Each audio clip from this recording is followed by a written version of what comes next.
ആയുരേകാദശി തൊഴുവാൻ പോകുമ്പോൾ വഴികാട്ടുക നാരായണ രൂപം.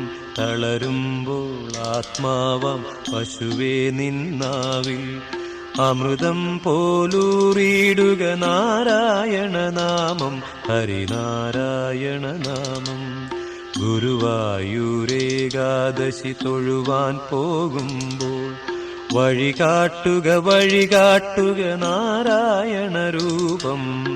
തളരുമ്പോൾ ആത്മാവാം പശുവേ നിന്നാവിൽ അമൃതം പോലൂറിയിടുക നാരായണ നാമം, ഹരിനാരായണ നാമം.